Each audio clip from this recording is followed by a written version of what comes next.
Okay, well, welcome to CMIS-177. Uh, if this is the wrong class, then, this is the wrong class for you. You probably want to leave, but uh, this is 177, or, I like to try to call it, basic 3D modeling, or try introduction to 3D modeling using Blender as the primary 3D modeling software. And I've been teaching for a few years now here at the college, and yeah, this is it. We meet Tuesdays. We end the 5/12/2026, which is in a couple weeks. So this is about a 13-week course, though it's really like 13 and a half weeks. There's a last uh, day that's kind of like half a day in a way, but we'll see it there. That's like when we do like the final projects type of thing. My contact information here, if you need to know. I'm Samuel Furr. You can use my email. You can use my phone number. Now you could probably use my student or my faculty email, which is sfurr@frederick.edu. So that's should be there. I need to adjust that, but yeah. We also meet here. Yeah, and you can also have an appointment with me if you need to. I did meet with a student last year outside of class hours. Since I'm an adjunct faculty, I don't have an actual office here. So if you need to meet outside, just let me know and we can set up a Zoom date for it and kind of talk you through if there's any kind of questions or need help with something. Usually best times for me are late evenings, so that's the best time, but hopefully we can make that work if you really need it. But the course description, this course explores current 3D technologies with a focus on game development pipeline, heavy emphasis on game development pipeline. So we use different techniques such as clean mesh modeling, unwrapping it, texture baking, PBR texturing. We use tools like Substance Painter in here and Blender, of course. If you want to use another 3D program, that's fine, but for this class, it's good to use just Blender so we're all working together in that same program. My background, I have been teaching this class for a couple years now, as I've said, and I've been using Blender 3D since about 2020 now, so I have a couple years of experience. Before that, I used pretty much Maya. I went to college at Hagerstown Community College, and then I went to Baltimore to get my bachelor's, and that's when I primarily used Maya and the Autodesk suite, which I do teach in 178 this Thursday for those who are coming. Where did you get your bachelor's? University of Baltimore. I thought Yeah. it would be Micah. No, I thought about Micah, but I went to University of Baltimore. I was kind of hesitant about getting a bachelor's anyway, but with enough encouragement, I finally bit the bullet and just went to the bachelor's. But I do have a bachelor's degree in simulation and digital entertainment, along with 6 other associate's degrees. Since I was in college, I kept getting closer and closer to another associate degrees. My parents say just do it now while you're younger, and I thought, okay, just another semester. Another semester became another semester, and I finally got 6 other degrees. But a lot of that's kind of like in the tech industry, cybersecurity, digital forensics, graphic design, and of course, my main passion, which is the 3D and art focus of the game development. Let's see. But yeah, I can kind of browse through that really quickly. FCC's commitment to equity. So I'm sure you've all heard this 1,000 times, but FCC's mission is to serve students from all diverse backgrounds and perspectives. So we address students' learning needs and to respect each other's identities, inclusivity, gender identity, expression, disability, age, religion, socioeconomic status, ethnicity, race, and culture, and of course, ultimately just be kind to everyone, essentially. Just love your neighbor as yourself. If there's any kind of questions or concerns about anything here that you need to let me know, please let me know. And if you ever need to take like a day off or there's something that's saying, hey, there's something coming up, like it's a religious holiday or religious event, just let me know and I'll be sure to accommodate you that way. And yeah, so for textbooks, no textbooks, thankfully. We do have some YouTube tutorials that you can definitely check out, which is great. Other learning materials, none. Equipment, it'd be good to have high-speed internet access for this. I know there's some people that still live on dial-up internet. I was on dial-up for a long time, but uh, I think most people have access to that, or you're gonna have to use this campus-wide Wi-Fi or internet. Uh, yeah, I need to remove Windows 10 because that's not really supported anymore. So yeah, if you're running Windows 11 or even if you're running Linux, I think Blender's still available for Linux and or Macs. Mainly students tend to run Macs or Windows. But for this class, I do teach primarily Windows. So if I say shortcut keys, you might have to look up what the Mac alternative is for that, unfortunately. Not too big a difference, usually like the command or controls or options, usually the difference. High featured mouse. I don't know what that might be for you. That might be like a Razer mouse with a lot of little buttons on here. That might be helpful. I've used macro pads before where it's like the extra things where that Razer one where you can play around with it at the Taurus, I think it's called. But I don't know, I still like just using my hands and using the shortcut keys. That's for me the best way I like to learn. But software, Blender 5.0, but for this class we have 4.3. So I know they just recently updated all the Macs, so I'll have to get with Matt to use that. But we have Blender 5.0, so whenever you install it on your computers or devices, use the latest version. You can do that through Steam or through the website. Also, PureRef. This is a great thing to download. It's free. I can walk you through that when I get out of all the syllabus. It's a free software that uses references. It's basically like a window on top of Windows. So you can have any kind of references that you need for arts. If you're making like an antique chair, you have lots of pictures there. You can just put it all there in that window and it always stays above what you're working on. It's a great way, kind of like a mood board or some sort of like reference board. Unreal Engine 5 would be good to have, or if you want to use Unity, that's also okay, because it would be good to know how to actually import the game or import the models into an actual game engine. That would be helpful. Substance Painter, and also or Marmoset Toolbag, but that does cost money to use. You should be able to access Substance Painter with your students' accounts using your .edu emails on the campus PCs and at home. You should be able to go to substance3d.adobe in the link here, and I believe I put an announcement early on about that, so should be able to check that out. XNormal, that's also a free alternative. I haven't really used too much of that, but that is an alternative to use if you need to use it for baking. Simple Bake is an add-on for Blender that costs about $20. That's also something that you could potentially use. Baking right now, you probably think of just baking cookies or baking sweets or pastries, but the baking here is it's something we'll discuss later down the road, but it's mainly about taking low poly or taking high poly details and applying it onto a low poly model that it's optimized for a game engine. Photoshop or Substance Painter or any kind of other photo editing program would be good for texturing. So maybe you need some things like decals, stickers, or text. It might be easier in that as opposed to working in these other software. Resources. So we have a FCC bookstore here. You can also use the online bookstore, the library here. There's a lot of different resources there. Navigate and Blackboard. So as I say, don't be afraid to use them or try them out or explore. Your computer can't crash unless it does, and that I don't think that's a system issue. That's probably a personal hardware issue.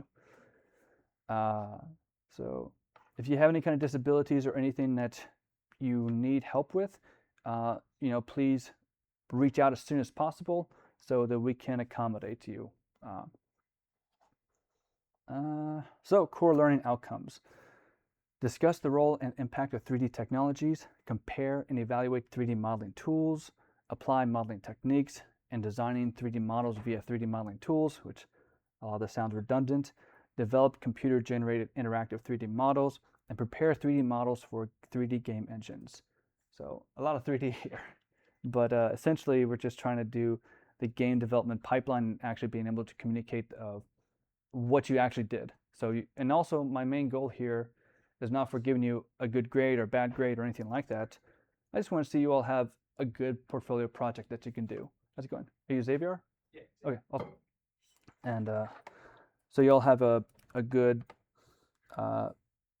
portfolio project or a good portfolio piece that you can be proud of or happy about. So, but unfortunately, this is a credit class. I do have to have a grade of some sort. I'm usually very lenient with the grading process, but that isn't something to kind of be abusive with. Usually, the first assignment I wouldn't say I'm strict with, but I just want to grade based on the content itself and just make sure that, okay, I know where everyone's at, and then from the rest of the semester, I can kind of grade you based on that. So, someone might say, hey, I'm really far ahead of the others, and I can pretty much go into a AAA game studio and develop models for that. While another person might have more struggle. I'll still kind of grade you equally and fairly, depending on your level. I'm not going to say I might expect more out of someone who does a AAA kind of quality as opposed to someone who's struggling a lot more and they need more help. So I try to be very lenient about that. Overall, there's 5 quizzes, 4 assignments, and a final project. So 25, 50, and 25, all to equal 100% or points. I tend to go with a points system. That's basically everyone starts at 0, and essentially you work your way up until you get 100. There's a lot of other extra kind of credit assignments that you can do, like discussion boards. Sometimes they're like a 0 or 1, and if you do all those 1 points can add up and maybe push you over like from B to an A and things like that. Participation. So it's also good for everyone to participate in a course as much as possible to be able to use the discussion boards. This is a hybrid course, so there is a lot of Blackboard content on the website to be able to access and to use. So yeah, non-participation does not excuse a student from knowing material covered in a class. So any kind of excused absences or illnesses, had lots of that in the past, just let me know and I will work with you. So yeah, don't feel like that you'll fall behind if you had something really unexpected that happens, that you have to go halfway across the world and say, hey, this is something emergency came up over here. I have to be away for weeks or months. Well, months might be a little more difficult, but if you're away for a couple of weeks, you can still complete the course pretty much remotely, but it's still good to be in class when you're able to be in class. College-wide expectations. So we do all have the code of student conduct that you can open up and just make sure that you're not plagiarizing, cheating, or other kind of academic dishonesty. And of course, showing everyone with integrity and respect. So how you're doing in the course. So this is where you can go check your My Grades tab in Blackboard, and it's your responsibility to communicate with me as soon as possible if you have any kind of questions, comments, or concerns about your grade or materials or anything like that. You should have an FCC email at this point. If not, that's something you need to figure out how to do and try to get that done. Any kind of announcements, I will be sending out an announcement or emails. Final grades, that's something I'll be doing at the end of the semester. Important information here. If you're thinking of withdrawing, last day for a full 100% refund will be the 12th, which is this Thursday. For a 50% refund, the 18th, and last day to withdraw or audit, April 15th. So if you're really going through this class and you're really, really struggling and you really feel like you just can't catch back up with any kind of the coursework, don't wait until the last minute or even past the last minute, because once you're past this time, it's very, very difficult to actually go back and try to fix that if you fail or if you want to withdraw or audit the class. Had something happen last semester where I needed to do that and it was just too late for the student to do it. So those deadlines are very important. So think about that now rather than later. If you need to submit a complaint, Dr. Joshua Paez, he's pretty good. He's very friendly. So if there's anything that's happened or negative experience, let him know. You can also come to me. I'll try to resolve the issue as much as possible. But if that doesn't work out, then next step is go to the assistant dean. Check him out. He does not bite. We also have Title IX, complaint process, and discrimination information here. All that's in the syllabus. So, how much time should you expect to spend on this course?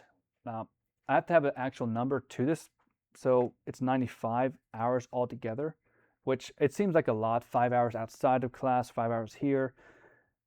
You know, sometimes I had to put a number there. Some people, they can get through work quickly and they can get done in maybe a day or maybe during class, which I hope you're not doing except for designated lab times.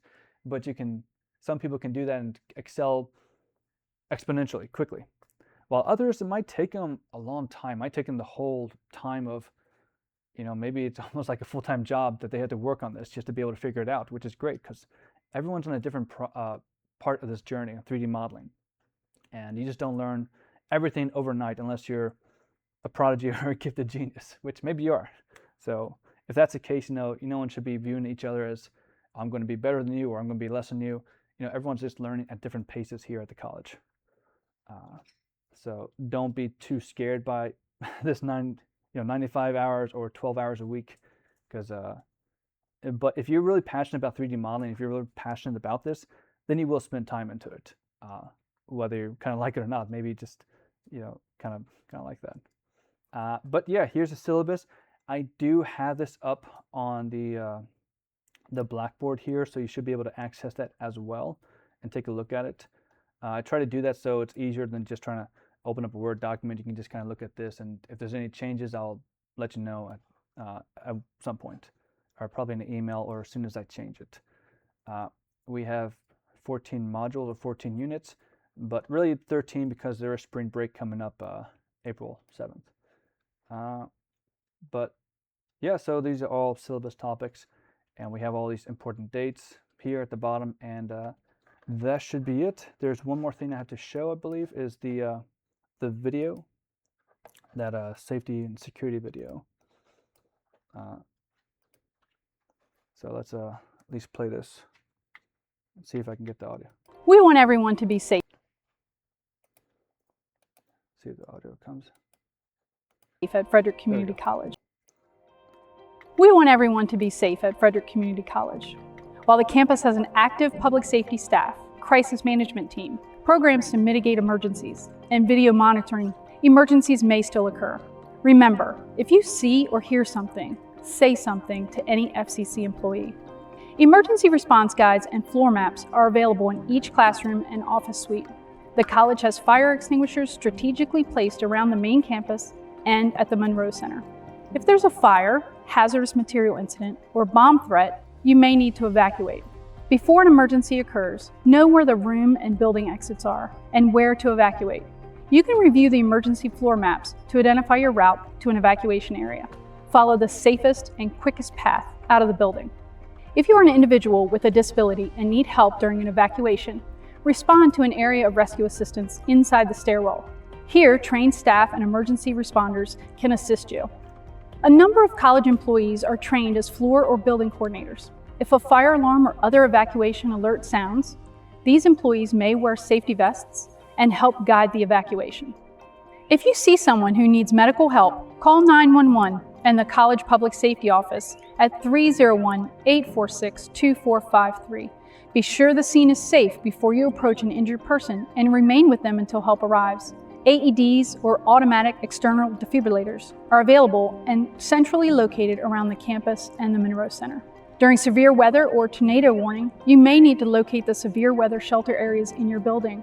Each building has a designated severe weather shelter area in hallways or interior rooms without exterior windows. Bathrooms are also a safe space. Move to these areas and protect yourself. Remain sheltered in these areas until you receive the all-clear message. A shelter in place may also be necessary if a hazardous situation occurs outdoors, and remaining indoors is your best option. If possible, close the exterior windows during these types of events. The college will go on lockdown if a person with a weapon is on or near the college property. It's important that you remain calm and follow the ADD acronym, Avoid, Deny, Defend. This is also referred to as Run, Hide, Fight. To avoid this situation, have an exit plan. Move quickly away from the threat, run, or go to the nearest room where you can lock the doors, hide. Many classrooms have an interior push-button lock to secure the door. Now's a good time to check your classroom and office suite doors and understand how they work. Not all doors are the same. Deny the threat by barricading the door with heavy objects, such as desks, chairs, or tables. You may have to improvise using belts or cables to prevent the door from opening. Turn off all lights and silence your phones. Move away from the doors and windows and remain quiet. If you're outdoors or in a parking lot when the lockdown occurs, flee the college immediately if it's safe to do so. If you have an opportunity to escape, safely do so. Otherwise, wait for further information from the FCC Alert, our public address system, public safety staff, or a uniformed police officer. If the police do respond, follow their directions. If you cannot avoid or deny the threat, be prepared to defend yourself and others. Do whatever it takes to survive. After this video, we recommend you program the number to Public Safety Office into your cell phone. That number is 301-846-2453. Staying safe will be much easier when you sign up for FCC Alert. You'll receive text messages, phone calls, or emails regarding an emergency or during a crisis. Activate your FCC Alert account today by going online to www.frederick.edu/FCC Alert. If you have any questions or concerns about your safety, stop by the Public Safety Office near the Cougar Grill in the Student Center or at the Public Safety Desk at the Monroe Center. Public safety staff are also available at any time to escort students and employees to their vehicles. Your safety is our priority. Thank you for working with us to help keep FCC safe. Remember, if you see or hear something, say something. Yep, so that's pretty much it for that.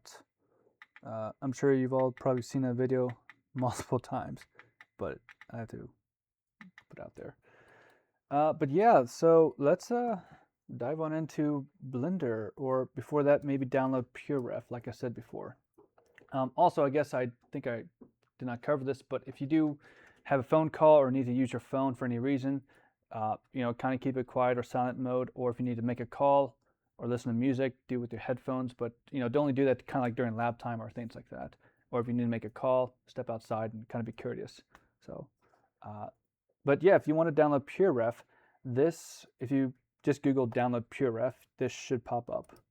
It will show that you'll have to pay for it, but you don't have to pay for it. So it says download 2.1 is good, personal. And for this one, I'll be doing a Windows 10, or 10 plus, I should say. And this is where you go and say amount. You can do custom amount and just make it to 0. And then you download it. And we can find that here. Yes, cool. And when this downloads finally, yes, we'll just accept it and probably sell our soul away. File associations is good. You can if you want to, doesn't matter. Next and next. So a cool thing about this, let's start PureRef. I'll also pin it down here just for the future reference. I'll just don't allow that. Right click, pin to taskbar. But this allows you to be able to move this around and use something like Blender over top of it or underneath of it. But right now it won't do that, so you have to right click, go to mode, and go to always on top. So that way if you go move something around, it will always be there. The cool thing about this is you can go to something like, let's say Pinterest, and you want to find something like antique furniture. Let's say that, because that's going to be for one of the assignments. Let's say you find this picture here, you like that, you want to use that as a reference. You can just left click and drag and drop that onto it, then it'll be there. And so if you need to find another piece, left click, drag and drop. You can also right click and save the scene. So save as, let's say documents here, and let's just say antiques example. And as you kind of get around with it and play around with it for a little bit more, you'll start to get the feel for it and how useful it is. So not just for 3D, but also for 2D art, for pretty much anything you need to have a reference on your screen. They'll be there at all times.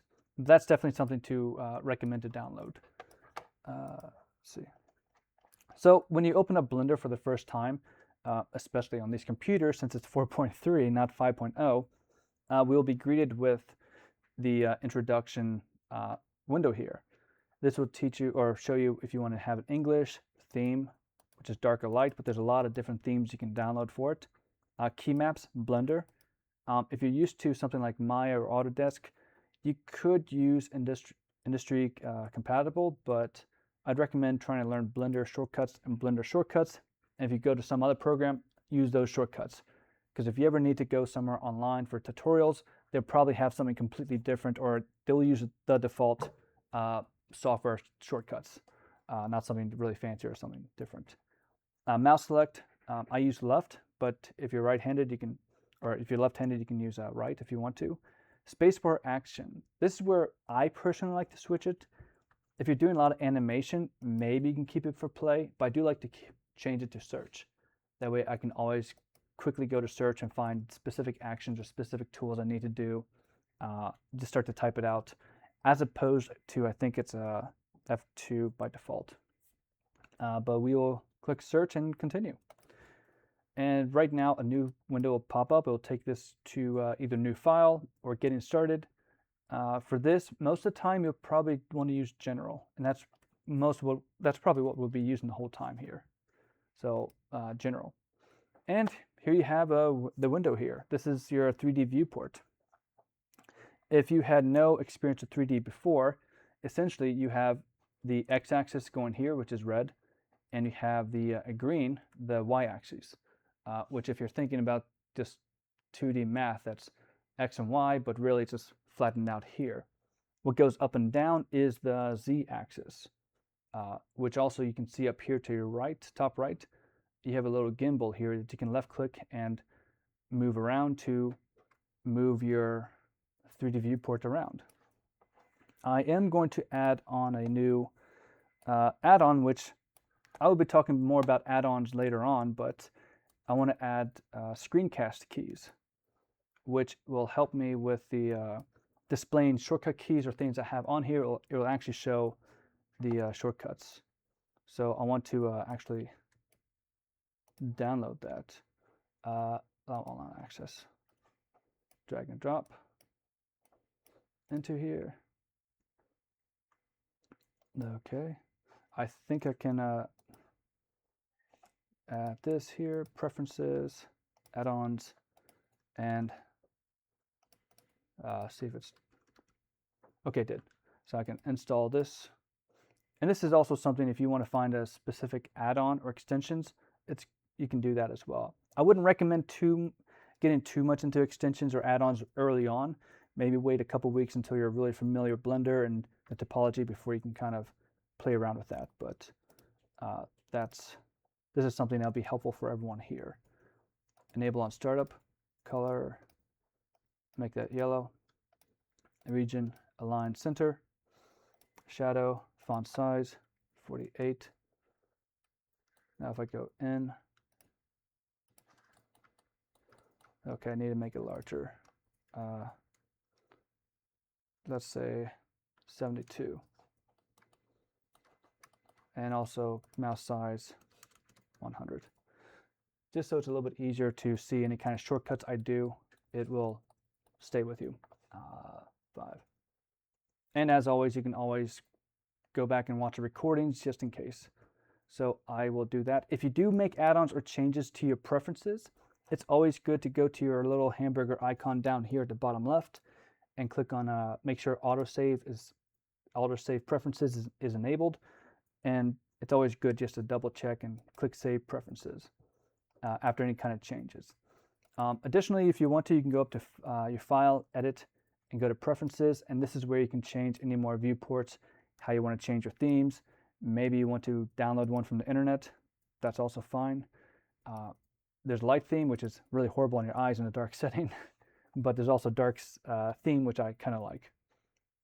But there's a lot of different themes out there you can download and play around with yourself. And that's where you go install and try to find it here in the files. System. So we have all the other information here for your preferences, interface, viewport information, which is what you see right here in the center. Well, overall. And you have lights information. A lot of this stuff you probably don't need to fool around with too much, mainly just add-ons and extensions in the future. Your inputs, you might need that if you don't have a numpad, because some things do require, or some shortcuts do require an actual numpad. So that's something you might want to look into getting, or using the emulated numpad if you need that. You have navigation information and the key mappings. This is where you find all your shortcuts or any kind of changes you want to make for your shortcuts, or add a new shortcut. I know it's an information overload, it can be. But for now, let's just exit our preferences and get rid of this. But yeah, here in our viewports, you can use your mouse wheel to scroll in and out. That zooms in and out of what your model is. The orange thing right now is a cube. That's just what's being highlighted as what's selected. I can left click on this, and this will be orange, and it'll be highlighted, and that is currently selected. You can also see over here in your scene collection, in your hierarchy, that this is what's selected. I can scroll out. I can also use middle mouse button to orbit around whatever I'm selecting. Generally, it's just the center that's orbiting around. So right now, it's just the kind of like there's an invisible magnet that's attached to the center of everything, if you want to imagine it that way. And so right now, I can you can left click on different items around your scene. Pretty simple stuff, right? So if anyone has any kind of some issues I've seen students have in the past, that they don't know what to do or what happened. If you go and move around your window here, and you see a little cross icon here, and you left click and you move your window up, you might get another window here. And then you have another window, and then maybe you have another window here, and you're trying to get rid of everything here, and you don't know what to do. So if you see the cross icon down the bottom corner, usually that indicates that you can move things around and try to split things around, make new windows. That can be helpful in certain circumstances, such as if you want to have a camera view on the bottom right, that would be a good idea to split things up. But if this does happen to you where you have multiple windows here that you've accidentally split up, you can click a little square or a little cross icon, and then left click and drag and hover over top of the window, and then you can let go and say join areas. That's something I found out embarrassingly a little bit later in my Blender years, and trying to figure out what's going on here. And finally figured out, okay, this is pretty simple to fix if you have to. By default, you have your timeline down here, but you really probably don't need that. So you could also just left click and drag this into the center area, or just say where it says join areas down there, and you can just get rid of that. Another thing you can kind of take a look at here, we have our top bar up here, which is layout, modeling, sculpting. So if you need to sculpt any kind of details, that's good. UV editing, which we'll be getting into in a couple weeks. Texture painting here as well. We have shading, which is something that you can play with some of the materials and nodes here to be able to create interesting effects if this does not crash. But since this is a FCC computer, even though it says Alienware on it, it still wants to crash. So, okay, there we go. And then, of course, we have animation tab, which the shading tab here. We have animation tab, which is more of animation, trying to play with animation. Rendering, this is something you can see what your rendered image would look like. Compositing, so if you want to do more compositing, where you play with LUTs, you play with other kind of different levels and settings, you can do that here. Geometry nodes, you can play around with different nodes and be able to create unique geometry. And of course, you have scripting here, which you could also do that. I believe it's Python that they work with. Yeah.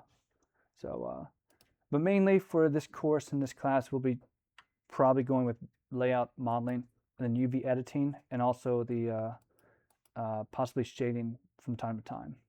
But there's a lot in Blender. You can do 2D animation, you can do visual effects with it, even After Effects, and even nowadays you can even do video editing. So you don't even need something like Premiere or other programs. You can just do that all inside of Blender. And the best part about this, it's all completely free and open source. So with that, we can middle mouse button move around. Like I said, we have a scene hierarchy here. If you ever need to create another collection here, you can double click on this and you can rename this, which is always good to organize. Let's go. Is Let's go. this, 177? Yes. sorry, it's the manager. That's cool. What was your name? No. No, okay, cool. I do record all this so you can check it out later if you missed the first part. I'm just going over the Blender interface. So as you can see here, we can move around. We can rename our collection here, which is always good to keep everything organized nice and neat. So let's just say work. But if you do want to do anything different or add another folder, you could right click and add a new collection. And that's where you can double click on this and rename that to something like final or finish or something like that. Or maybe something like ready to be textured or something like that. So just kind of keep everything organized and kind of keep everything nice and neat. Also, one thing I will probably do before I move too much further is probably change the screen, because I think I've done that before where I can shrink this here. So if you go to interface, I can change the resolution scale to something like 1.4 maybe. That might be a little more helpful. Only problem is when I do this, it will make everything shrunk. And some things, it might not appear the same way as it would on your computers, which you have a really nice wide screen that you can look at. But, I can kind of still work with it. So we can work with collections here. It's always good to keep things organized. If you have a cube here and you want to move it to another thing, you can left click, hold and drag into that collection or folder. So it's always good to be organized as much as possible early on, rather than later on you have a million files, you have no idea what the names are. It's 0.001, 002, 003. Just name everything now and be clean with it now. So with that, we can still move around. If we left click on our object here, our cube, by default, if I hold down Shift and middle mouse button, I can move around and pan the screen. So that might be helpful in trying to scroll into a certain area. You can hold down middle mouse button and hold down Shift, and you can pan the screen around. So these are kind of like important shortcuts you will want to try to memorize as soon as possible, because it'll make your rest of your Blender working journey a lot more enjoyable. And of course, zoom, move around, and pan. All this is still here on your viewport here. You can left click and hold on this gizmo icon here to move up and down. You can use this to move around if you need to. And if you click on this, this will go to your camera. Or you can click on numpad 0. And that'll show you what's going to actually be rendered in that screen right here. You can also switch between orthographic or perspective. Orthographic is good if you want to do flat modeling or almost like a specific viewport, but I still like perspective. Now, if you want to go to specific viewports or specific, just specific viewports you want to say, or perspectives, you can click on this up here at the gizmos, or Y or Z. So maybe you want something top down, you're kind of modeling a car or something right here. That might be a good idea to click on that, Z up at the top. Or if you're kind of looking at the x-axis here and you're trying to do something that's a mirror modifier working on one side, but it's going to be like a humanoid character or something like that, you can click on this guy up here. Usually if you hover over something in Blender, there will be a little bit of information to it. And so this is where you might find, for a shortcut for Y, you can just press 1. And if you press it again, usually 1. Okay, so it will be like 1. I think it's like the positive side of it. But yeah. So 7. You can also go and press hold on Alt, and you can move around to different viewports if you try to get it just right. There we go. So yeah, now to actually, even right now we've been working in a mode called object mode. If you go up to your layout and you see this information here, we are in object mode. If you click on this, you'll see a new drop-down menu that shows edit mode, sculpt mode, vertex paint, weight paint, and texturing. Weight painting would be more involved with animations and any kind of physics. But if you want to actually start to edit the model, we want to click on edit mode. And this is where we start to get into 3D. So as of right now, we see a cube here.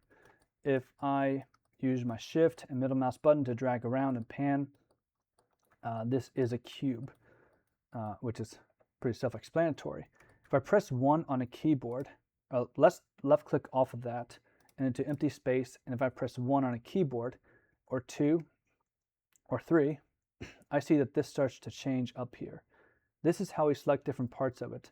We have vertex mode, which if I try to select anything else, it only selects vertex, these points here in a 3D space. I can go to edge mode, and this is selecting 2 vertices. And then if I select this one, or 3, this is a face mode. I can select the faces here. I can still use my middle mouse button to move around and select the faces here. So if I want to move something, let's say this vertex here, I can press G to grab on a keyboard, and then I can move this. If I want to keep it constrained to a specific axis, I can press X while after I press G, and that will keep it constrained to that axis. I can press G and Z if I want to keep it locked to the Z axis. And you can of course press 3 on a keyboard and then select your faces here, and you can of course move it around, press Z or X and or Y. So you have a lot of options to choose from here. One thing that I guess I'll show you another shortcut key in object mode. You can press tab to go in and out of edit mode or object mode, or the last mode that you were in. Let's say you're in sculpt mode and you were doing stuff, and now you can press tab again, and now it should take you to object mode, but it took me to edit mode. But in theory, it's supposed to take you to the last mode that you had. So it's kind of like the shortcuts to going back and forth between object or edit mode. But if I press X on the keyboard, I can delete this. And a lot of times you do want to delete the first cube. If you hold down Shift and press A, this will bring up the Add menu. This is where you can start to add any kind of information or any kind of meshes as a base mesh or a starter mesh of what you want to work with.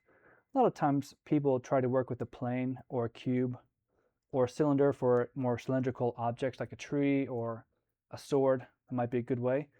So if we try to use something like a cube, let's just left click on that. We get a cube. Now before you actually left click off anything, if you look at the bottom left, you'll see Add Cube. If you left click on that menu, you'll have all these different other options to choose from. A lot of times in Blender, when you use a tool or operation, that you'll have, if you don't click off of anything, you'll see that little menu, drop down menu here that you can left click, and you'll have more options to choose from. And this, you can actually change the size. You can change the location of it if you need to. You can hold down Control to keep it locked to the grids in increments. And you can, of course, double click on something and change the size or rename it to anything you need to. And then once you left click off it, it's gone. If you do need that quickly and you haven't used another tool, you can press F9 and that will remember what you had. So that's a kind of like a quick tip shortcut. Pressing F9 and that will bring that up. But once you do something like you want to move this, you press F9 again, it will just open up the last menu that you just had. So So you lost your ability to be able to change the size of that as far as that cube menu goes. You do have Control Z and Control Y to undo and redo, which hopefully everyone at least knows about that for computer literacy. So let's tab back into edit mode here, and I'm going to press M on a keyboard and merge at center, and just kind of go over some basics about topology and what 3D is. So right now, I just have a single vertex here.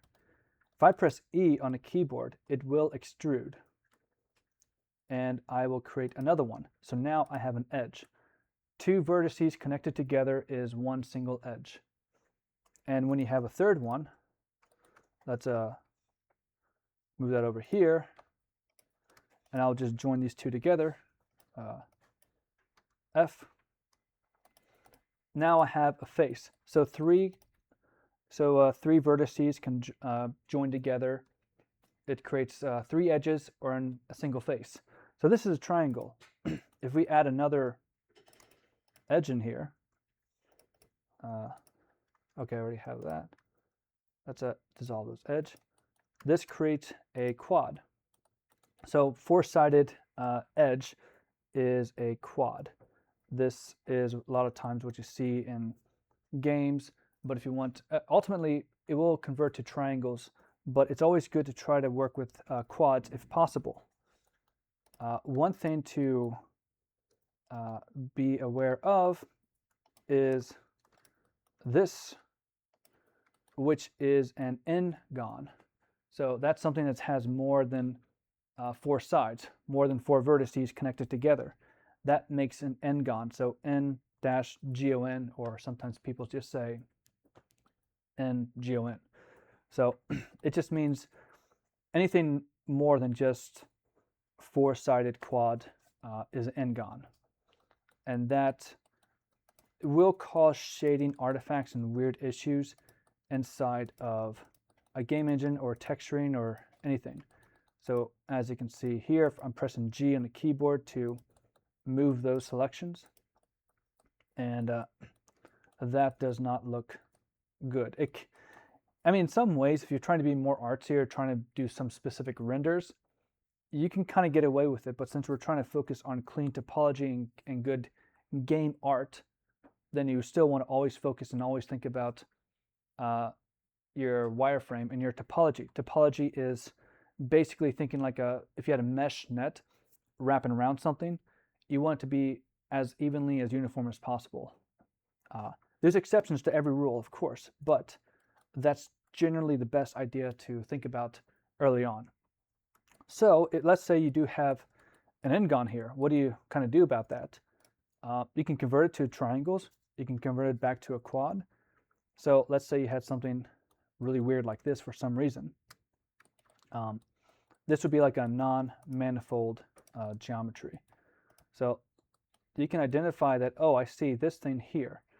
Let's left click on one, shift holding that, and left click on the other one here, and I can press J on a keyboard. That will join that edges together, and now you have a quad and you have a triangle. So that's one way to kind of clean up some of those faces if you have n-gons. That's usually not a fun process to do, to try to clean up your n-gons, but that's just one of the many things you have to do as a 3D modeler, especially for game development focus, is manual cleanup sometimes. There are other ways, and people use an AI nowadays to be able to try to clean up things and do things, but sometimes it's still not the best smooth topology, as someone's able to just eye it and able to say, okay, you can do this, this will be cleaner. So as I've said before, let's go into X and delete this, and press Shift A and add something like a cube. And go back to tab to edit mode. From here, you can press E on a keyboard to start extruding. So this is where we can start to, make something. If you press E on the face here, it'll start to extrude upward. One issue I've seen students have before, you press E and then you think, I don't know if I want that.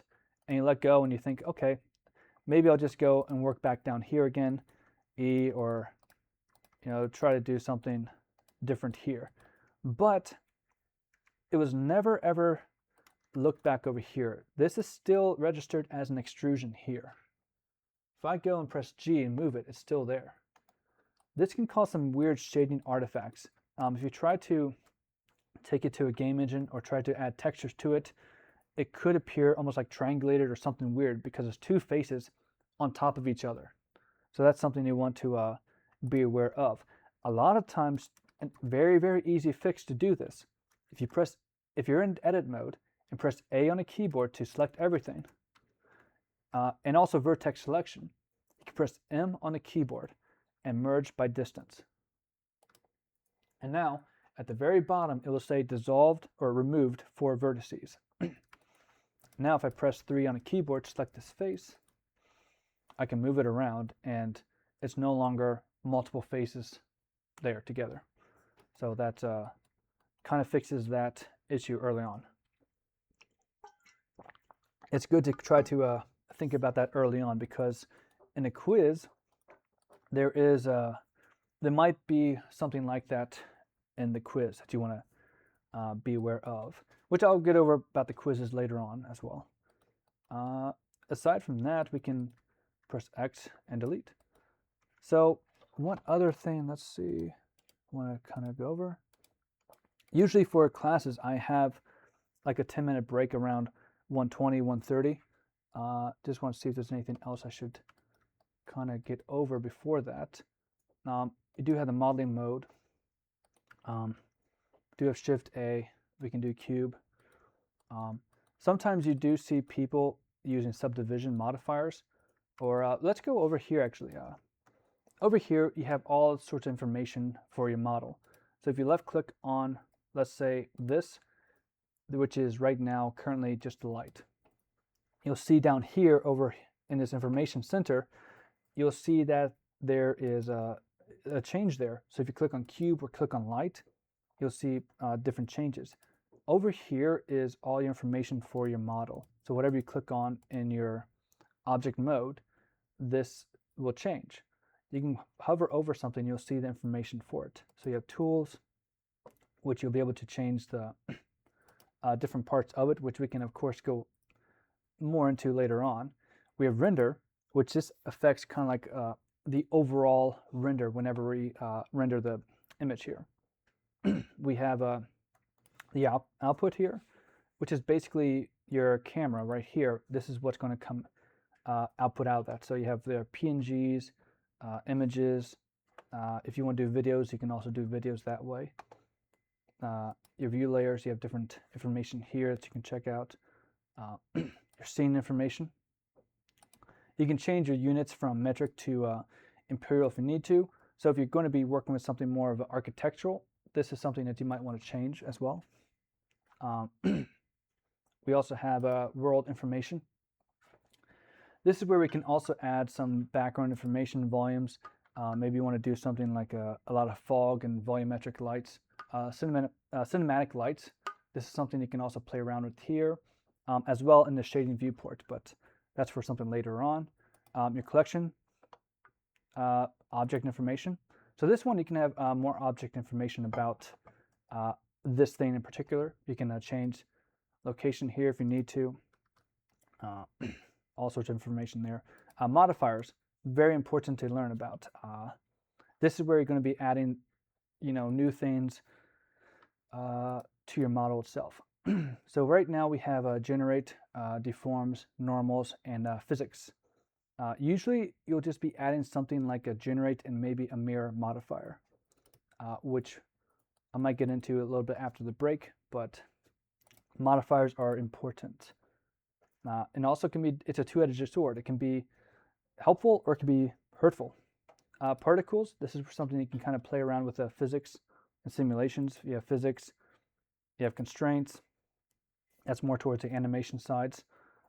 Data, so this is more of the data properties for this model that you're selected. Again, that sometimes can be worked with more of the animation side as well. And your material. So this is something you you might want to add some material to your basic objects, which you can click on New, and this is where you can add a material. So this is where you name it something like MAT_red. And once you name that, then you can find your base color here and change this to something like red. Immediately, it will not show up because right now, up here at the top, if you see this thing icon right here, it's blue.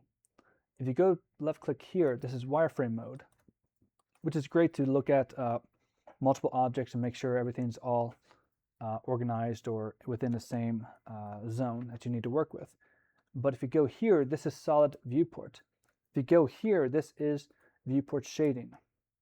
And this is where you'll be able to see your materials on here. So later on, when you start to make textures for your materials, this is where you can actually start to see them inside of Blender in this viewport. And over here is your render. This is where you'll actually see what it would look like when your object is actually rendered. Essentially, rendered means the best possible kind of view that you can get from it. So sometimes there's like real-time ray tracing if you want to use a specific renderer, but we'll get to that later on. Also texture that you can also play around with, but that's usually towards like the painting up here, or texture paint. So that might not be something you really play around with too much inside of Blender. Mainly Blender material and probably data here, and then of course your render settings. And so if you want to go back here, this might have a better viewport here that you can see. So let's see if there's anything else to talk or say before the break. I think that should be about it. So if you'll want to take a 10-minute break for it now, kind of be back about 1:40, and I'll continue on with the lecture. Usually how the classes go, I have like a 10-minute break and then probably end around 2:30-ish, and from 2:30 to about 3 o'clock, that's like more like a lab time. That if you need help with assignments or things like that, that's when I can help out. As well, I do have a dedicated lab days listed in the syllabus. So actual assignment work time. So that's whole day, the whole class is focusing on the lab or is focusing on the assignment. So yeah, after that I can kind of go over the assignment that'll be announced here, and we can take a look at that. So if you want to take a 10-minute break, that'd be good, or go to the bathroom or anything like that. You all are probably adults, so if you do need a bathroom, you don't need to let me know during class or raise your hand or anything like that. Just excuse yourself quietly. So, and yeah, we can continue on at 1:40.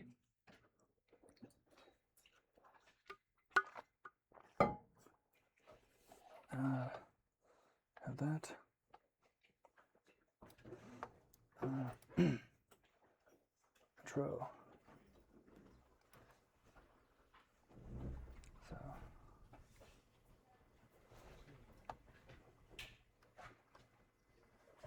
So 2 images of your props. So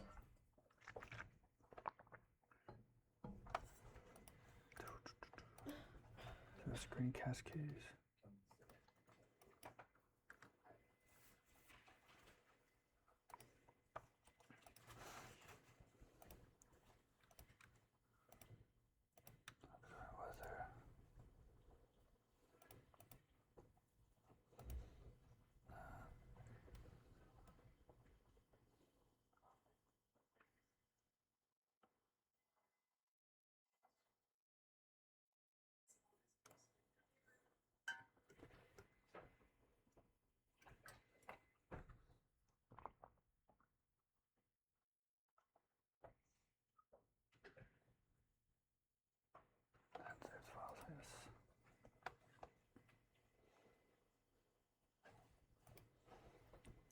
Let's go ahead and name that.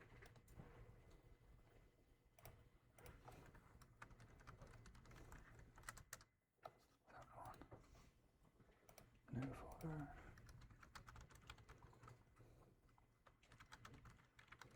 References.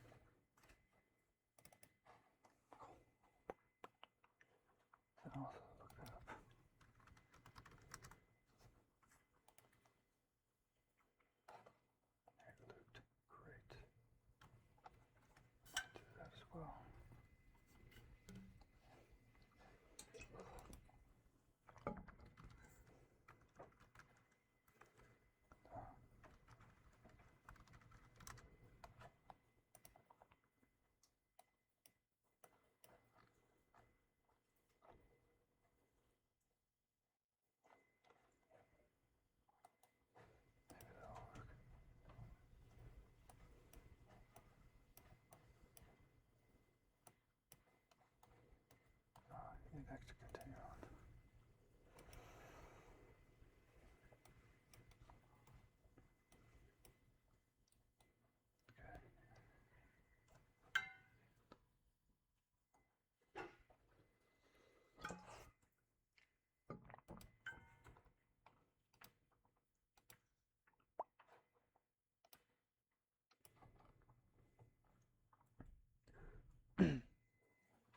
So it's been about 10 minutes, but I'll kind of go over a few other things before Brandon gets back. um, just as I said before, if you want to access Substance Painter, it's probably good to do it early on or try to get your account set up early on rather than later in case you come up with issues. With your .edu accounts, you should be able to access this website. This is where you go create your account, submit your request, and you should be able to submit and verify your eligibility, and then you can redeem your code and get access for 1 whole year. I think usually, or some students have done it in the past where they just had the 1 month free trial, but that doesn't really help you out. But I've heard success from a couple students last year that they're able to do it with the 1 whole year of Substance. So definitely check that out early on rather than later. You can also see that up here in announcements that you should be able to see that link to click on. And yeah, because when we get into Substance Painters, a lot of times that's usually the times when students have issues with they can't access it or they have trouble with the computers here or something like that. So just want to introduce it early on rather than later. So I was just telling everyone about it's good to access Substance Painter now rather than later. Aside from that, I do have discussion boards. So it's good to have everyone to introduce themselves online. Also respond to someone else as well. Just say kind of like what kind of games you like, maybe what kind of degree you're pursuing. Just kind of be friendly, camaraderie that way. So I gave an example and try to respond to at least 2 other classmates and just kind of keep the conversation going. So that's cool. Aside from that, let's see. I did say I was going to introduce the assignment 1 today, so I know that can be kind of intimidating, but we'll go. So this assignment 1 is due February 24th, just a few weeks, but it should be relatively simple, and you have a couple weeks to work on, and the 24th will be a dedicated lab, dedicated lab for assignment 1. So basically, you're developing a simple prop based on one of these final project type of themes. So basically, this is just trying to get you familiar with Blender's UI, navigation, and foundational modeling, and emphasis on clean topology and a strong silhouette. So essentially, select one of the prompts here, which is either going to be like the retro handheld gaming console, a sci-fi loot crate, a fantasy lantern, or something unique like bed for a pirate. If you have something that's kind of unique or interesting you want to do that's not on a list, do let me know. But it's good to try to lock into one of these themes or prompts that you can kind of interpret any of those prompts any way you want to. So let's say you like the retro handheld gaming console, but you're more into fantasy. So maybe you want to try to do something, a fantasy gaming console. Hybrid kind of like themes are really cool. Or it's like a mythical, maybe mythical fantasy lantern, I don't know. Or, a bed for a pirate, but maybe the pirate's like a modern day pirate, or maybe it's like a computer pirate. So I don't know. It's something you can kind of interpret however way you want to. So in your deliverables, it's just a theme statement, just kind of saying what you chose. 2 images of your prop, ideally rendered. 1 Blender viewport screenshot, so you just do something like a print screen or whatever that key is. Just take a screenshot of here, just so that know that you actually worked on it. You just didn't download it or anything like that. And then your Blender project. One thing to kind of be aware of, and this seems like where a lot of students have had issues in the past, but I want to make heavy emphasis on it now, is make sure all your external data is automatically packed. So this is, you don't really need to worry about too much now, but it's good to get in the habit now, because when you start doing materials and textures and everything that's, or references outside of Blender, if I don't have that, I can't, it will just appear pink to me. So if you go to Blender here, let's say you have a lot of images in the background, or maybe another model outside your software, you input it in here. If I try to open it up and you never if you never automatically pack resources, it would just appear empty or a pink texture to me. So that wouldn't be good for you. It's so easy to do, but it's hard to remember sometimes. So just automatically click on that, and that'll be really helpful to you. Another thing to do is also save, because I did not save the file earlier, and Blender crashes sometimes. So it's always good to save. Say assignment 1, and good to create work folders. So let's say, I don't know, CMIS. You don't need to do CMIS, but just kind of keep things organized as much as possible. So work, let's just say, work, and then maybe like S for, so, and save as. And you can keep on clicking Control S every so often, or do save incrementals. That might be a good idea. So that's something to really be aware of, and just kind of like save all the time if you can, because Blender does crash.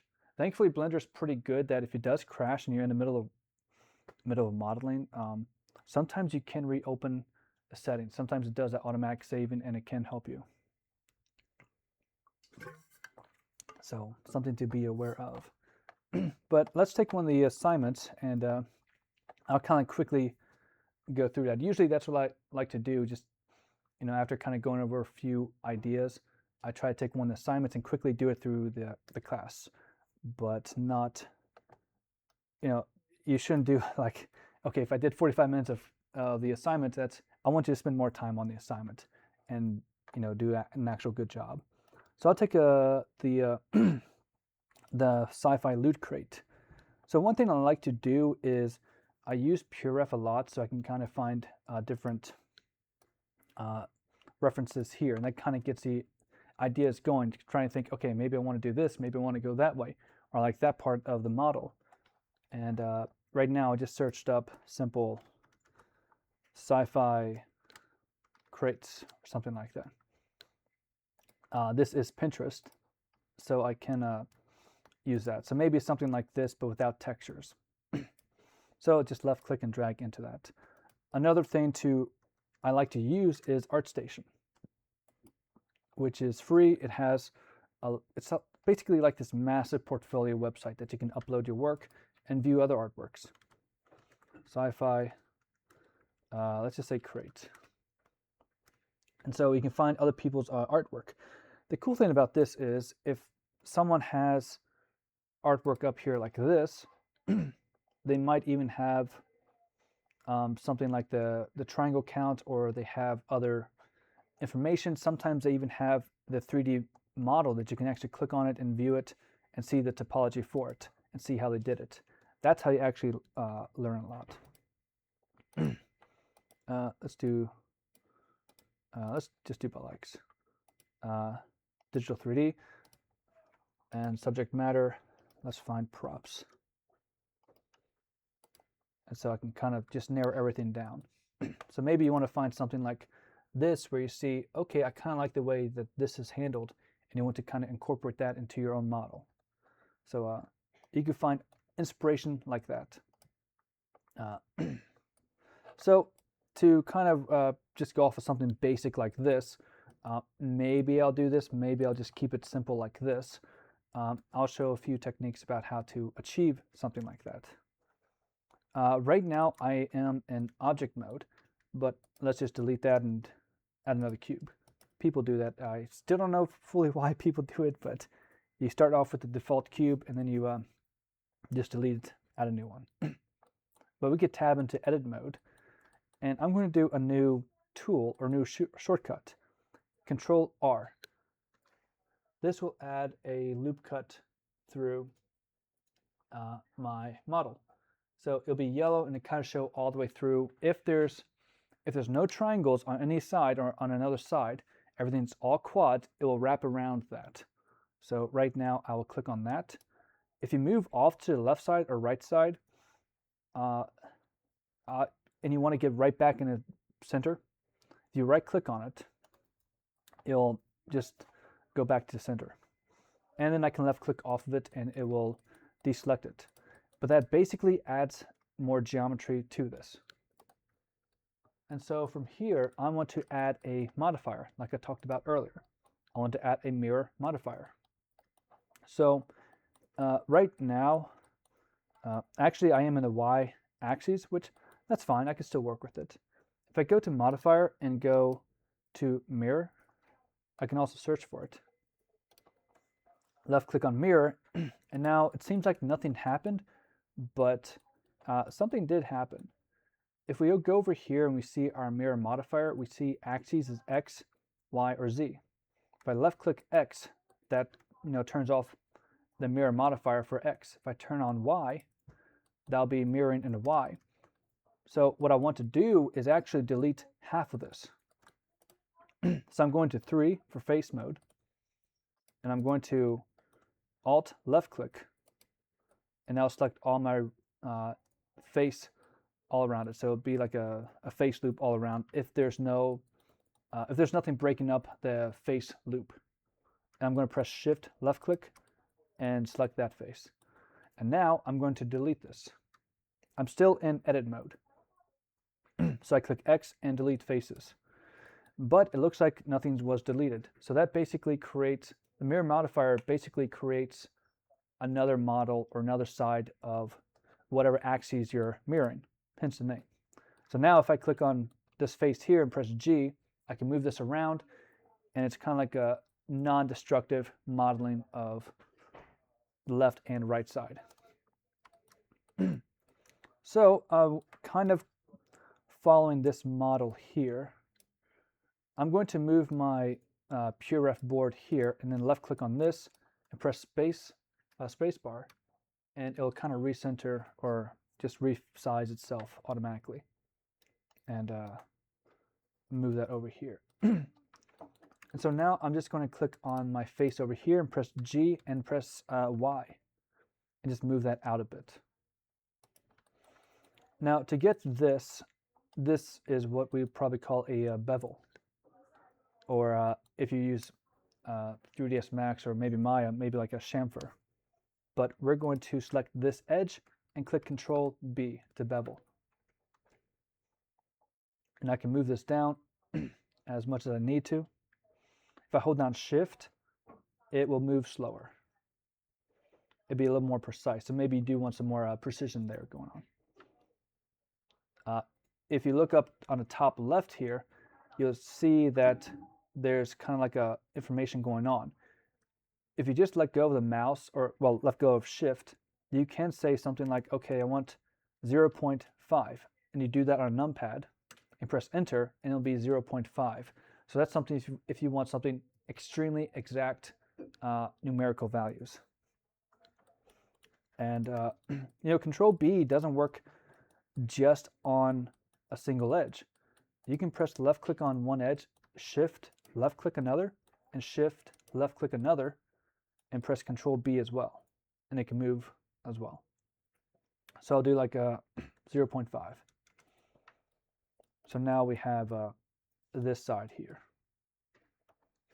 Of course, this creates an n-gon here, which isn't good, but it's also okay for us to use because this,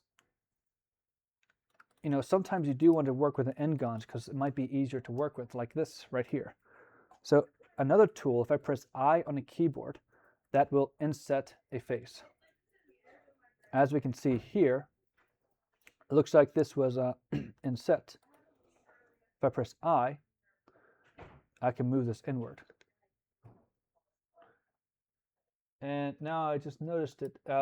One thing about the screencast keys is if I go from one tab to another to like layout to modeling, screencast is not enabled for some reason. So I have to enable and re-enable it. Well, I thought I did.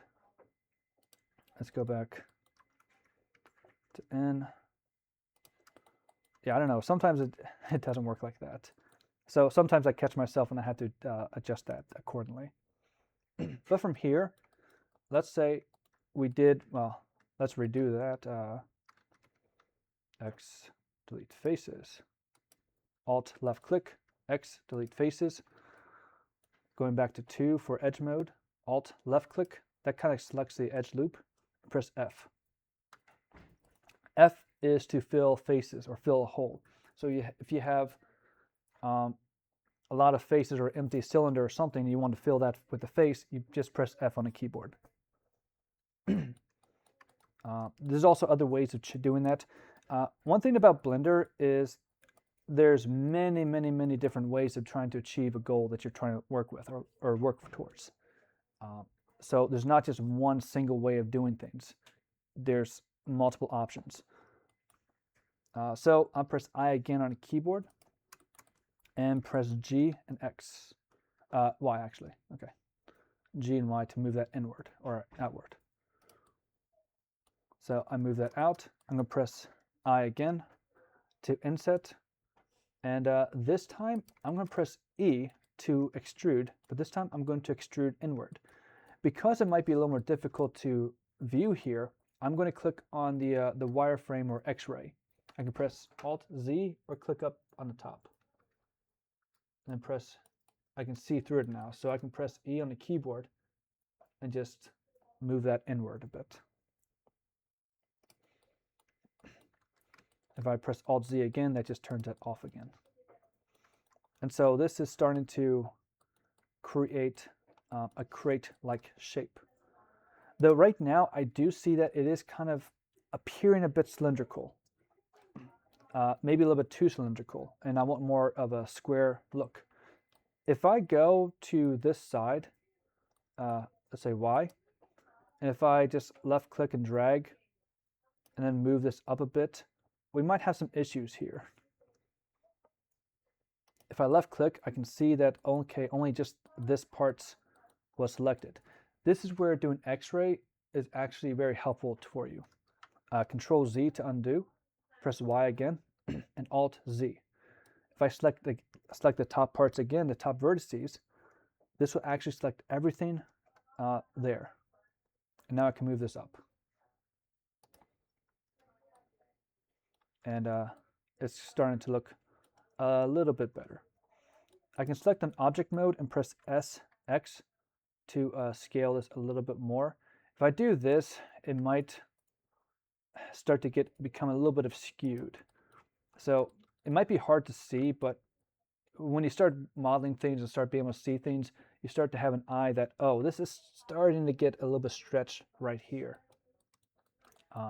So there's always kind of like a cautionary thing about how you want to work with things. So instead of that, maybe you do want to do something going down and maybe you can mirror, if you're going to be working with something extremely, something that you can cut in multiple axes. Let's show like this.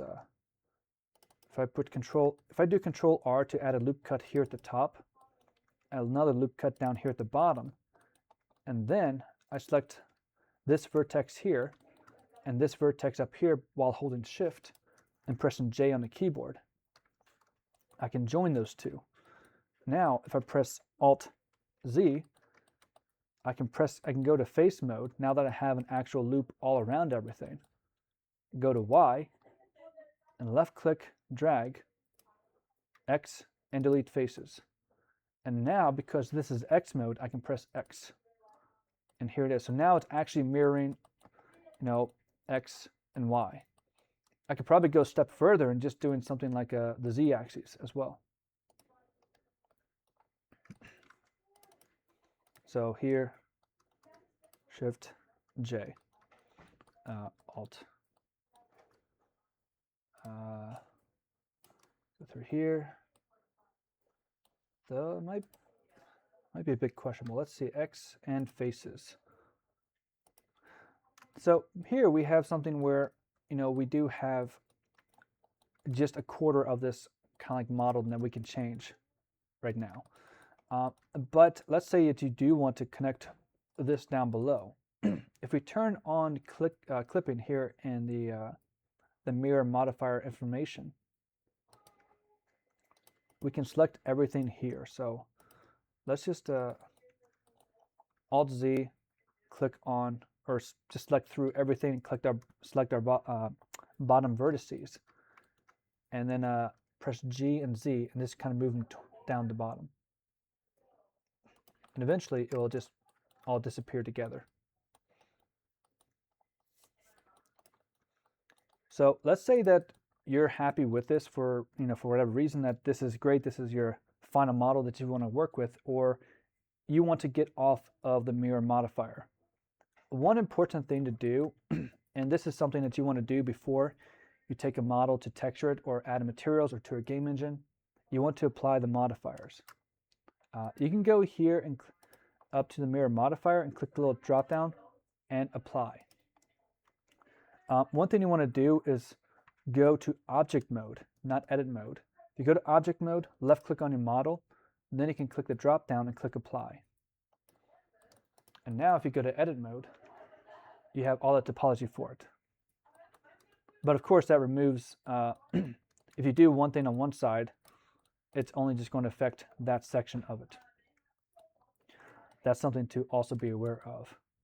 Of course, if you start to think ahead, you can also start to think, okay, everything's all going to be the same on the other side.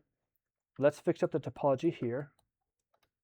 Select these vertices, J on the keyboard, and then I'm just going to delete this half X, delete faces, and just apply another mirror modifier. And this time Y. And there we go. We have that again, and we can see, if you want to see, the wireframe on the other side as well, you can left click on this on cage. And this will be a little bit easier way to select things and work with it. So those are a few ways to be able to work with the mirror modifier, and to be sure to actually apply it after you've modified what you want to modify. Let's see if there's anything else. So let's say we can continue to work on this.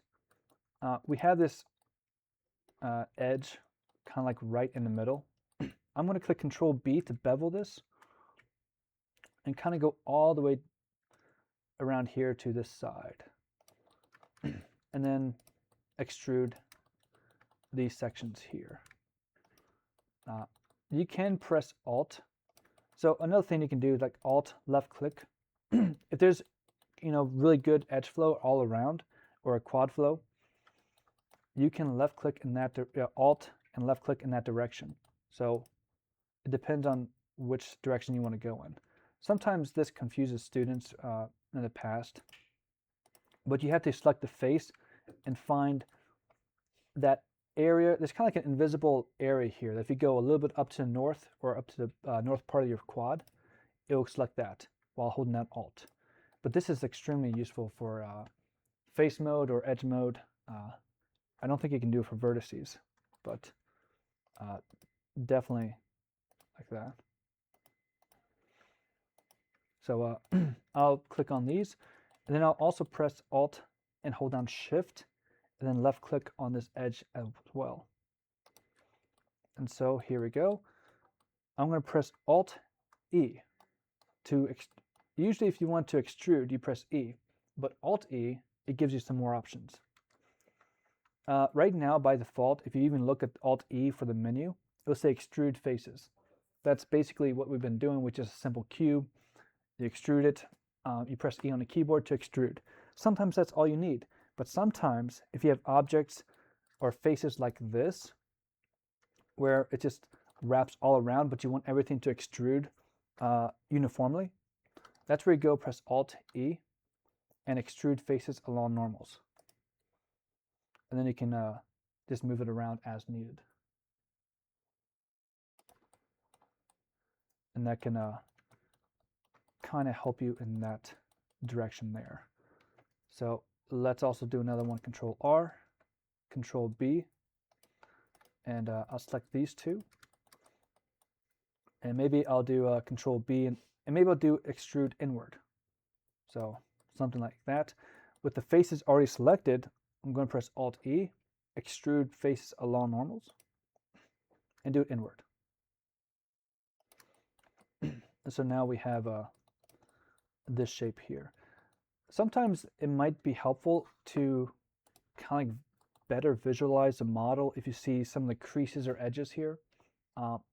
It's more of a personal preference thing, but if you go here to your drop-down menu, you can click on shading, viewport shading. Here you can go and find, wire color. If you want to do something like the color for the object, you can do random, which is, I think it's very helpful, especially if you have a lot of objects and you're trying to work with it. But also, you can do something like cavity, and that'll give you the a little bit of shadow there, so it helps you with seeing some things. Maybe depth of field if you want that, but usually cavity is really good. You can kind of change how intense you want the ridge to look, or even like the valleys, to make it really dark or just a little bit. Sometimes it might make it easier for visibility's sake. And so let's say we want to switch this up from, this is the sci-fi loot crate, but let's say we want to transform this to like the, a sci-fi pirate bed. You could do something like extrude this out or something, but sometimes it might be best to actually just go back to object mode and Shift Shift A, and then actually make another model. So maybe that's for like the bed frame. You don't have to model everything from one single model or one single mesh. So if you're trying to model a computer here, you just don't want to make one single block and then try to do a lot of loop cuts and then put everything together. It creates horrific topology. So Shift A, maybe add something like a cube and move that outward like this, and then you can move it out, and maybe that would be something that you want to work with for the bed frame. So any kind of game mechanics or kind of like game topology, if you do have something intersecting like this, the face inside of here, that's just wasted. You don't need that face. That's where you can start to think about optimizing an asset and actually say, okay, if it's going to be cutting through here, we don't need this. X, delete those faces. You don't need that. So that's kind of like part of the game asset optimizations that you want to kind of think about.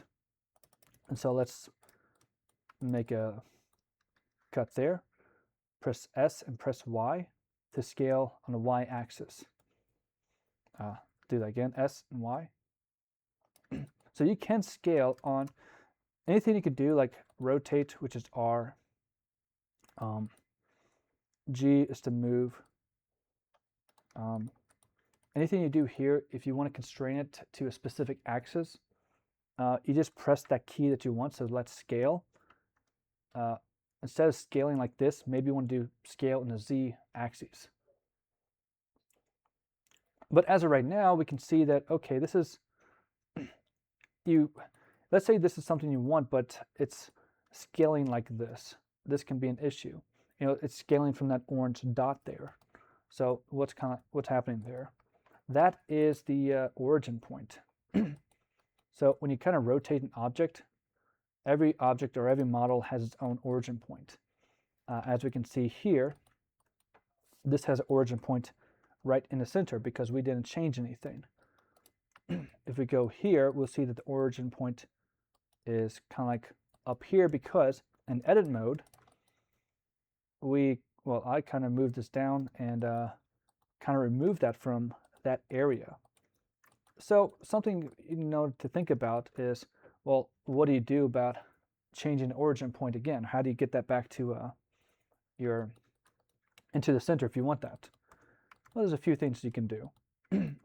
Something like this, you can do Shift S you can hold that down. It brings up a pie menu. And this is where you can do something like a cursor to selected. And so now we have something, this cursor just moved around to here. Actually, it might be better to go to edit mode and select that. Shift S, cursor to selected. So it goes to the selected. Now we can do something simple as a 3D. You have to go to object mode. This is where a search comes in handy. 3D origin to 3D cursor. And now the origin point moved to over here. And we can rotate. Now that's kind of a little bit complex. That's kind of something maybe further down the road, but that also might help you now to kind of work with. If you press Shift A and you press cylinder, now everything's going to be moved to here. The thing about the 3D cursor is it seems scary, and it can be scary at times, but it's very vital to your 3D modeling journey here in Blender. If you can hold down Shift and right click, and it kind of moves the 3D cursor around.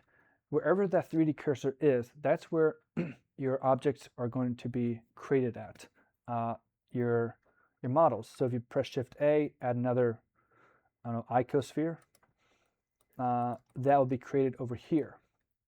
By default, when you open it up, it will be at the origin, which is 0, 0. To get it back there, hold down Shift S and cursor to world origin, and it will get you back to the world origin as well. But what we did here, right here, this is something that's the origin point was moved. Let's see if we go to object mode. If we go to object mode and go over here to your tools, you can click on transform and affect only origins. This will give you the X, Y, and Z gizmo that you can actually just start to move this around. So you could manually move this around, and that will affect the pivot point of the model that you are working with. But I'll just right click to disable that and click on the transform origins. And so doing something like let's say you want to have your pivot point on the back side here. Let's select all of this here, Shift S, cursor to selected. And now I'll go back to object mode, and I can do cursor origin to 3D cursor, find that again. And now if I Alt Z, I can then rotate from that point.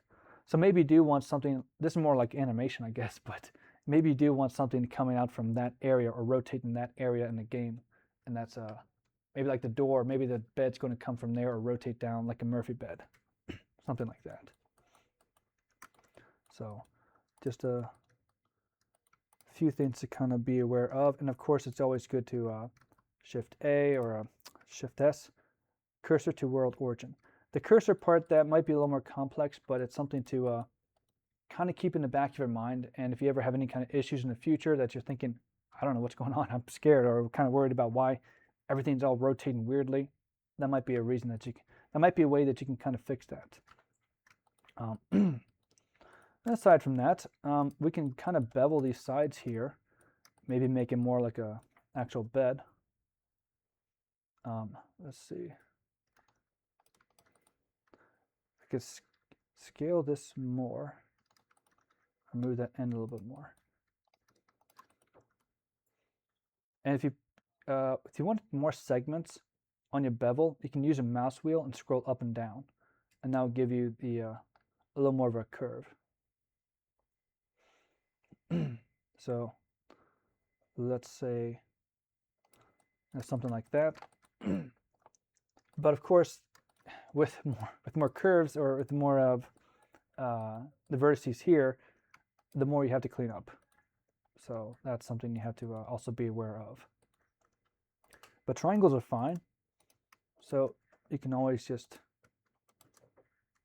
slowly clean up that way. You know, you can do something like a Control T, another shortcut, and that does triangulate your face. But sometimes that can get a bit messy when doing that, because that could potentially have triangulation in certain areas you don't want it to triangulate, because maybe this will try to see X dissolve edges. Well, sometimes I might triangulate like really weird over here, or do something, weird like that. And that's something that could cause some weird issues, especially when trying to model. So always good to do everything manually as much as possible, but sometimes you can rely on some tools that are helpful. J for that. Let's see if it does that. Okay, that's looking pretty good. So maybe we have ourselves a bed here. I to inset a bit. And then we can E to extrude a little bit inward. And I might move this up a bit more. So maybe that's something like that, a retractable bed. I don't know, something like that.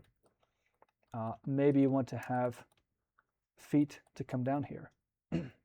Now this is where having your cursor here might be a good idea.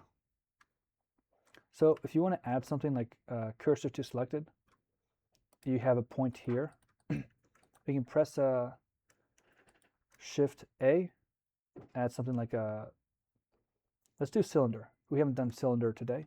So let's add a cylinder. Before I actually left click and get off of this, I want to change the vertices here. Lower it down a bit.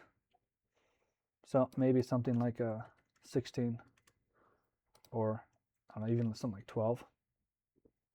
And this is where it shows the N-gon, whether for a cap fill. The cap is basically like the top here, or the top or the bottom. You could do something where it's just nothing, or a triangle fan, which is basically all the faces are inset and then claps inside. But I'll just leave it like that. And now I'm going to move this over here. Another kind of interesting technique you can do is press G and press Shift Z, and that keeps it locked within the X and Y axes. So maybe you want to kind of keep it constrained in there. So let's just say here, shrink that down a bit,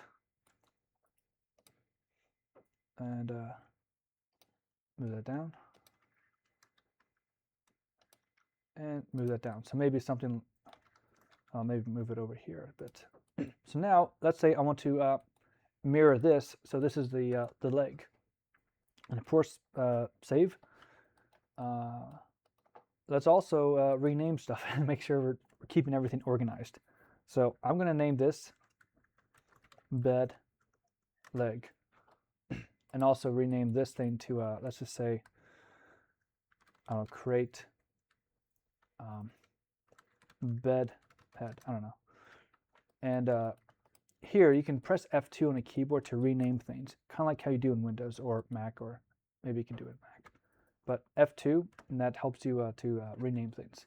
So let's just say bed base. So now I want to add a mirror modifier. Mirror, and instead of just trying to figure out, okay, maybe I want to do, see Y. Right now it's not going to really, I mean, it's mirroring in the Y axis in a way, but it's not there. What I want to do actually is mirror based off an object. I can left click on the eyedropper here and left click on bed base. And now if I press Y, it will mirror this. And so now we have ourselves another leg. And so we can go back to object mode and left click and apply. And if you want to, we can continue to work on this part. I to inset, maybe E to extrude a bit, and maybe I to inset again, and then E to extrude. And maybe we can bevel these edges here. Control B. So something like that. And of course we can always Shift S, cursor to world origin again. and Shift A, add ourselves another cube. Let's say you want to do something that's make this a pillow or something that's more like a soft object. You can press Control 1 in object mode, and this will subdivide it. You do Control 2 as well. Now we'll also subdivide it a little bit smoother. And from here, you can go in edit mode, and it'll still have the skeleton of the cube. Sometimes people go viral by just making these cute animals or cute toys, and that's how they kind of like the subdivision modifier workflow. And if you add something like a loop cut through here, Control R, it will kind of like deform to that. Alt Z. Move this up a bit. Wait, no, move it up. Alt Z again. I can press Control R, move it down. If I go back to object mode, I can right click on this and click Shade Smooth. And that will just give me like a smooth shaded material, material for the model. So I can move this out here. And we can also shrink this in if we want to.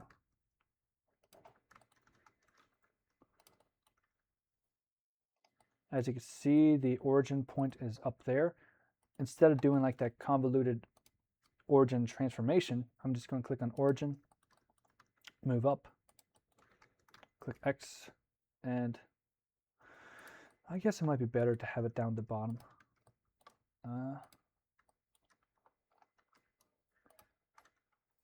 No, that's probably good to rotate it from there. Effect origins, Alt Z. I don't know, maybe it's like a single or a double. So just one single pillow. So if we want to say, okay, this is what we want, we like this, let's apply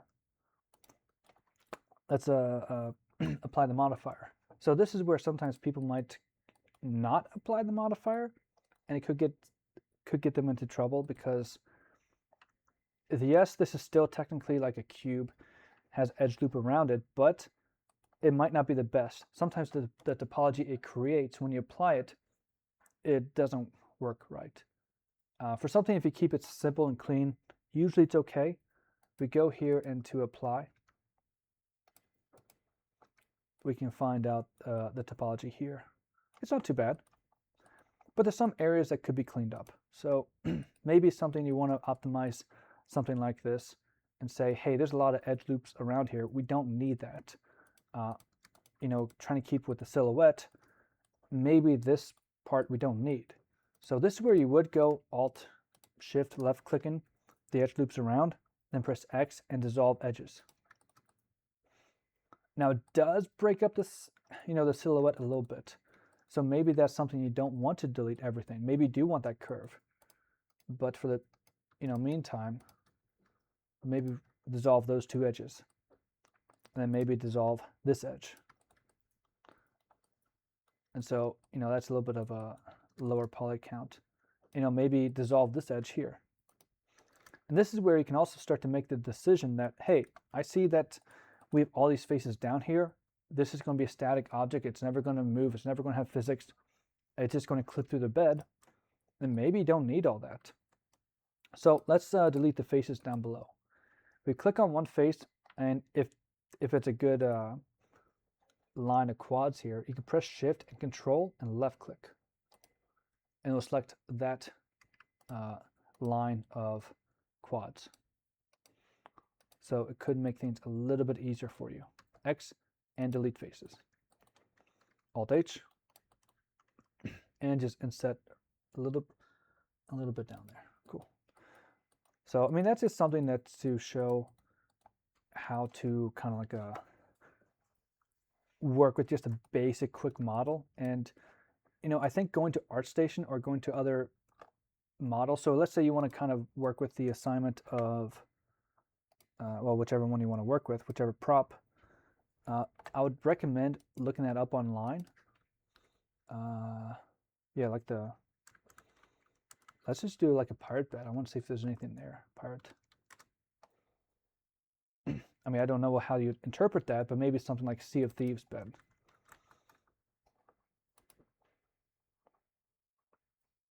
So I don't know, maybe you want to work on a bed or something like that, and you use that as a reference.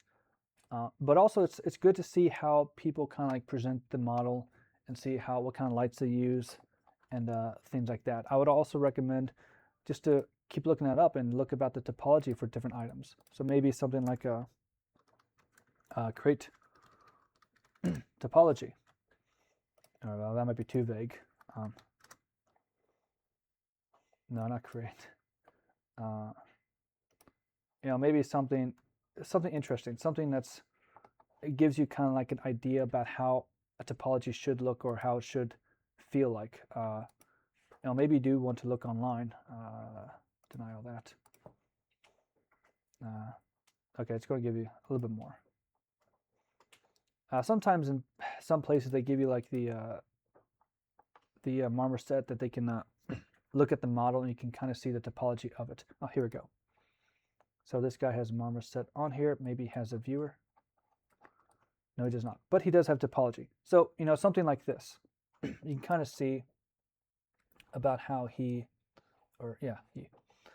they designed that. So you can see that it's just the topology is needed where it's needed.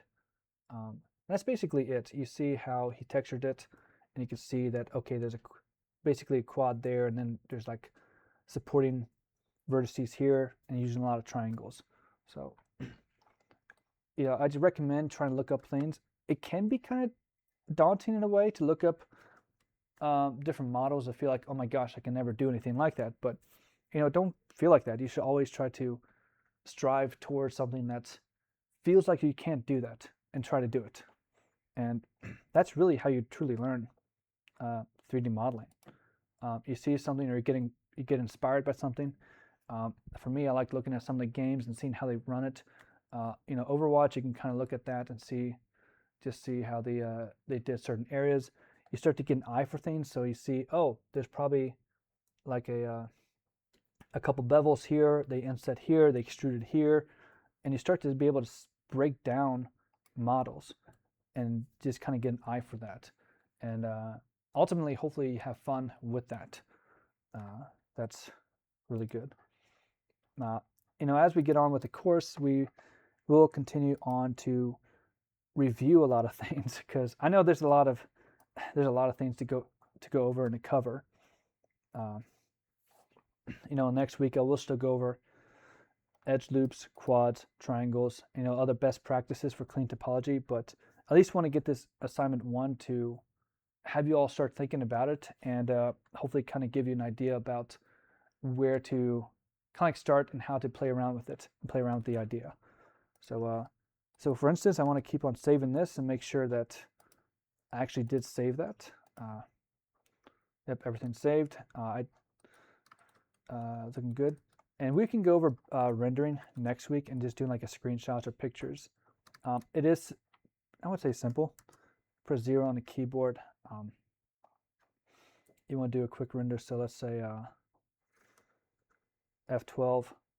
Now that's very ugly, but if you press F12 on a keyboard and you change the camera around, that does you do that. So I might move up this here, change this to a 3D viewport. Press 0, and then over here I can move this around. Or what was that thing? That was here, I think. Oh, that's right. So if I have 0 selected on a numpad or my camera selected, so let's say like this, I could press Shift and tilde, and I kind of move this around like an actual camera. You can press Q to go down or E to go up, and that might help you with something. Something like that. Move out of that. Press 0 to go over here to see that. Now it is kind of squished up here, but hopefully you all can kind of get the idea about how you might do it. And go to render. So the render is interesting here. Let's just get out of that. Where's it? it? Oh, up here. Render. So right now, it's just basically a basic render, Eevee. Let's move the sun around, so the sunlight. If you go to cycles, that will be the your real-time render, ray tracing. Right now, it might be a lot. It might take a lot to actually render something. If you have a graphics card on it, be sure to switch from device GPU or from CPU to GPU compute, and that'll make your rendering 10 times faster. See, 0, 0. There we go. And so then you can speed up with the mouse like this. First F12. And then from here, you'll just be able to image and save as once it's done. Once you see the samples are done, that's when it'll finish up. We could change the samples to, I don't know, let's say 4. So super fast. And F12 again. There we go. 4. Let's do that again. F12.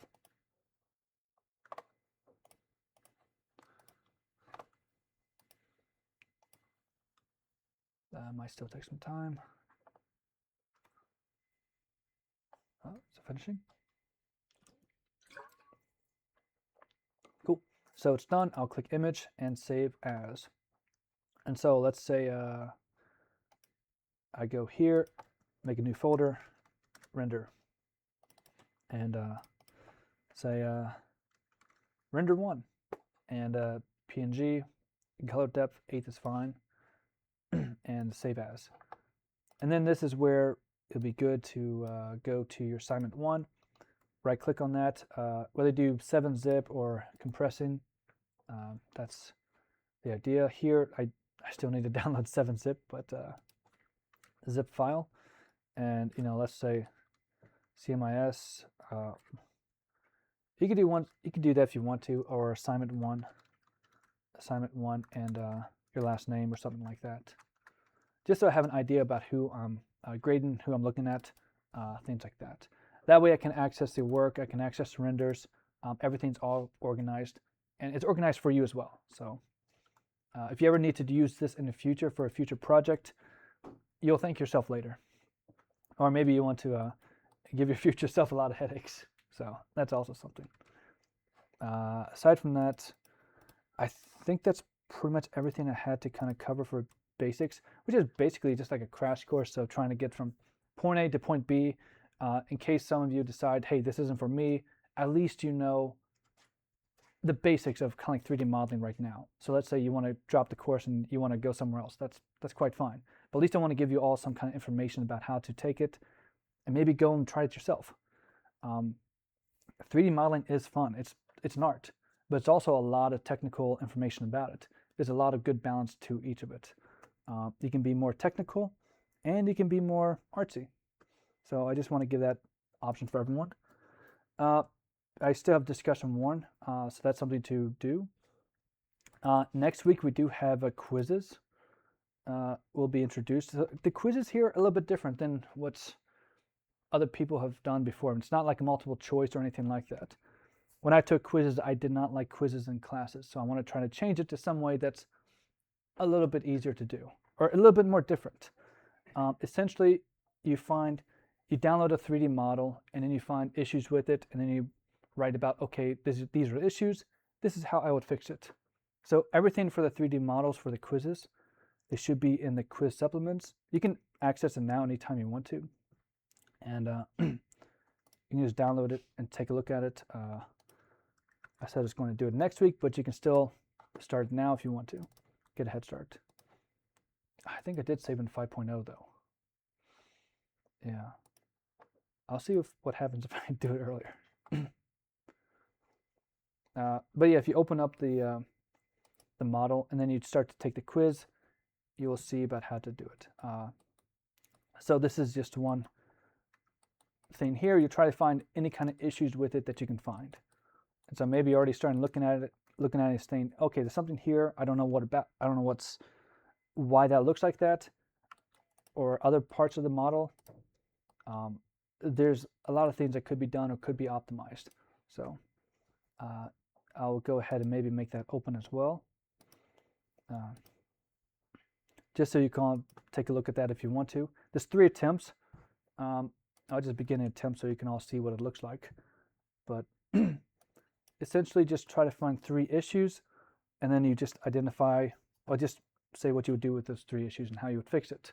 So maybe you want to start the quiz and just maybe have a notepad on the side and just start looking at that and try to work with it. So that should be it. See if there's anything else to cover. Leave, I don't care. That should be it. I do have course materials here, some useful Blender resources. Some of those are not available to you. I just have them for myself. Retopoflow is pretty good. But those are some things we'll get down later on in the semester. Yeah, that should be it for now. So yeah, if you all want to continue to work on assignment 1 here, or if you want to come, work on something else here until 3 o'clock, that's fine. I know some students, they like to work somewhere else, maybe in the library, a little more quiet.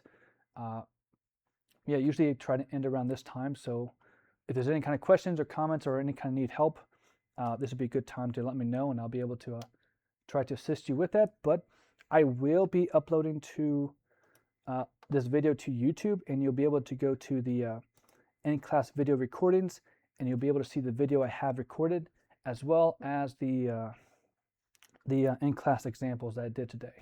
So I will upload that so you can kind of open that up, take a look at it, play around with it, and that's truly the best way to learn Blender, is just open it and play around and make something cool, make something fun.